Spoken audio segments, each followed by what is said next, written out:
O'zbekistonliklar uchun Germaniyada ishlashga ajoyib imkoniyat. Oylik 3000 yevro, upakovщик ishi, diplom, til shart emas. Kelganingizdan keyin ish beruvchini o'zi yotish turish yepish bilan ta'minlaydi. Mana bu reklamada shunaqa deyilyapti. Германия приглашает работников из Узбекистана.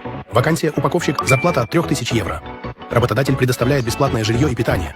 Немецкий язык не обязателен, достаточно знать русский. Надежный. Endi reklamani ko'rgan bo'lsanglar va oldinglardan mana shunaqa reklama chiqsa ishonmanglar. Menga kuniga 2 ta 3 ta odam yozyapti kamida, hujjatlarimni ko'rib ber deydi. Uje ishqolanib qolyapti-da, pullar to'lagan, Telegramdagi qanaqadir o'zi ko'rmagan, umrida bir yuzma-yuz ko'rishmagan odamlarga pullarni o'tkazib berishyapti-da, keyin ishqolanib qolyapti. Bularning hammasi mashinik. Ularga mana shunaqa aldangan odamlardan osongina pullar kelib yotgani uchun tindirmay internetda reklamani yoqishaveradi. Bunaqa reklamani xohlagan odam yoqa oladi, xohlagan odam qo'ya oladi. Shu narsani tushuninglar.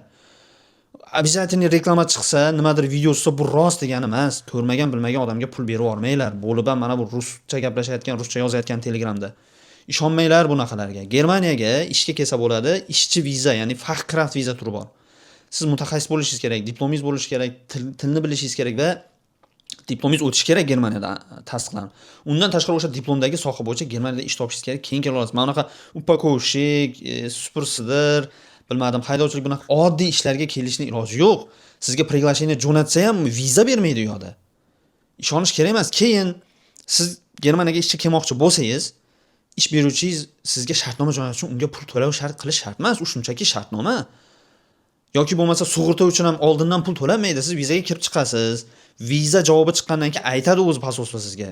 Senga vizangga tasdiq chiqdi, ruxsatnoma chiqdi, endi sug'urta olib kelding, soliq sug'urtasi.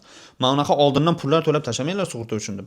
Bankshot ham qo'yilmaydi ishga kelayotgan paytda. Bankshot kerak emas, chunki siz ishga kelyapsiz, o'zi oylik olasiz. Qanaqa oylik oladigan odamga yana bankshot qo'yiladi? Ishonmanglar, aldanmanglar bunaqa mashinliklarga.